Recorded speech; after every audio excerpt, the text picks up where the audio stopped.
Hey, what's up guys, and welcome back once again to Chris Aquariums. In today's episode, as you've seen from the title, we're going to be installing a skimmer on my saltwater tank. Let me show you why.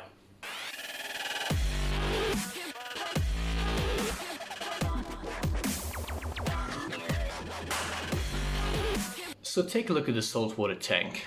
As you can see, everything is doing well. The red bubble tip anemone, the green star polyps, but you'll also notice there's a lot of spotty algae around the tank. Now, we were able to get over the brown diatom algae. We used some PhosGuard, removing the phosphate from the water. Luckily, we got over that in 2 days, but as part of the cycling of this tank, we now have cyanobacteria to deal with. And that's what you can see in these red dots, the yellow dots, the green dots, they're pretty multicolored. They actually don't look too bad in general, but obviously we don't want it in the tank. So let's talk a bit about it. So what is cyanobacteria? The name is a bit misleading. It is in fact a bacteria, however it has plant-like qualities, which is that it uses photosynthesis in order to create its food. So it does need the light in order to grow and reproduce. It was actually here before humans ever walked the earth. It's a single-celled organism and it's responsible for a lot of the oxygen that we have in the world today before modern life walked the earth, if you believe the fossils and the science and the history.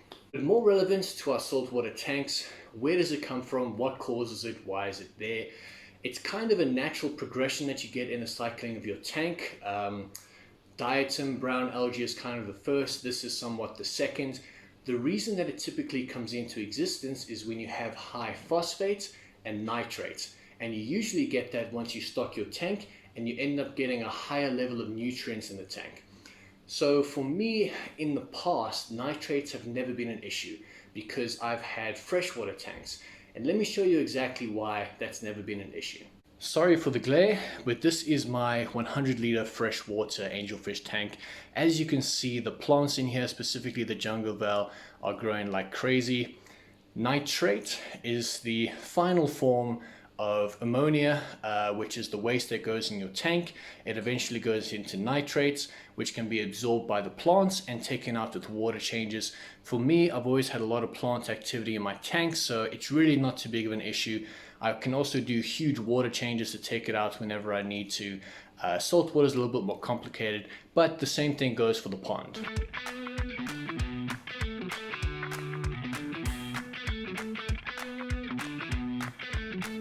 So now, how do you fight cyanobacteria? Basically, like I said, the causes of it are high phosphates and high nitrates. There's a couple ways you can deal with it, but the primary thing is to remove the nutrients from the water before it becomes problematic, before it increases your phosphates and your nitrates. I heard something once from Bulk Reef Supply where he said, you're not keeping fish, you're not keeping coral, what you're doing is keeping water. If you keep the water in the right conditions and parameters, everything else in the tank comes into being. So there was a couple of options, but this is what we went with. So this is a skimmer that we're going to install into the tank. I actually got this for 50% off, so the price was really good. Another option you can use is ChemiClean. It's something you put into the tank and it kills the cyanobacteria. That was even more per 2-gram container than this is. And the idea being that you can use this for many years to come. Nothing lasts forever, but hopefully for a very long period of time. So the cost efficiency is really good. Skimmers take the protein out of the water through creating a bubbling system that traps the organics and spills over into the cup, which you can then remove.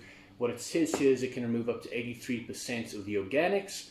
The percentage may vary, but the idea being you can remove enough organics from the water before it turns into phosphates and nitrates, and then reducing your amount or your likelihood of developing cyanobacteria. We're also going to look at increasing the flow and increasing the amount or frequency of the water changes so we can remove some of that phosphate and nitrate that's still in the system. So let's have a look at what we got. As you know, our tank is quite small. The idea being that we start off with something that's easy to control while we build up our knowledge base. So this is a mini skimmer, Dymax XP30, and this is going to go inside the tank, basically a hang-on back. So let's have a look. All right, there it is. that is the way it's going to be turned around. Before we go into that, let me just show you. This is essentially what it's going to look like hanging in the tank. It's going to go in the back of the tank on the left, in my opinion, and it's going to work as a skimmer. So let's have a look at the equipment again. That's it there. I'm pretty sure it gets fitted on with a magnet. So let's assemble this, see if we can put it in. So forget what I said, the installation is actually really simple. Just as it is, goes into the tank. I'm going to put it on the right hand side because there's less to muck about with, be less things in the way. And simply put, that is a magnetic area. This is a high powered magnet, and that gets used to hold it in place. Super simple. Let's get it in the tank. By the way, in case you're wondering, this device here is if you have a lip on the tank so that you can hold it on the side, but we don't need that. So first things first, we're going to make some space. We're going to move some things around. A general rule to keep in mind is that when you're working on your tank, always wash your hands beforehand in case there's any creams or lotions or hand sanitizers on, so that you don't infect the water. I'm going to make some space over here where the input valve is of the canister filter. That should be fine.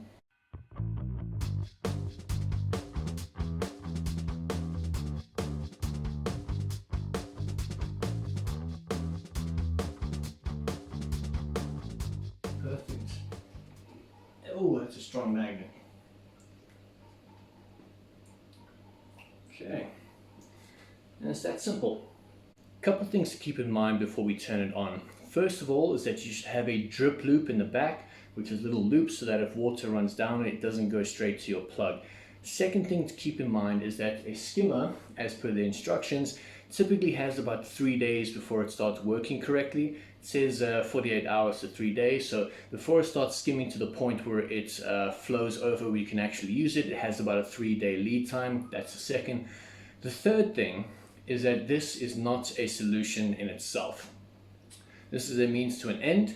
What I'm going to do is put this in today, get it started and running. Today is Thursday. By Friday, Saturday, it should be running well.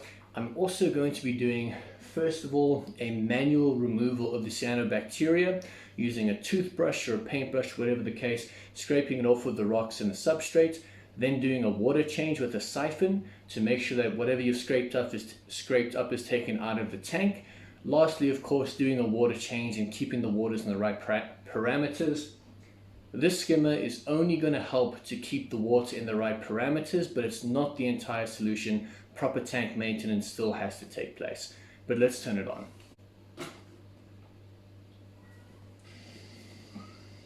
It's turned on. I also have to adjust the air nozzle to see how much bubbling we're going to get in the unit. But let's see how this works.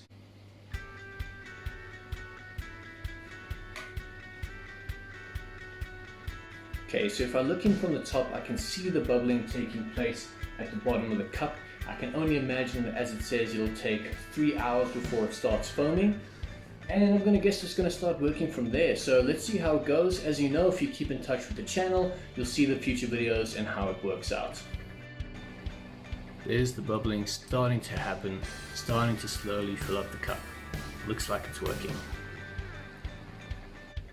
Okay guys, well that's it for today's video. Thank you once again for tuning in. And as always, if you like this kind of stuff, reefs and tanks and ponds, feel free to like this video, leave a comment in the description, in the comments about something that you'd liked or any suggestions that I can take on board. As you know, I always like to hear from you guys, so keep in tuned. I'm going to be doing a water change, and I hope to see you once again, as always, on this journey on Chris Aquariums.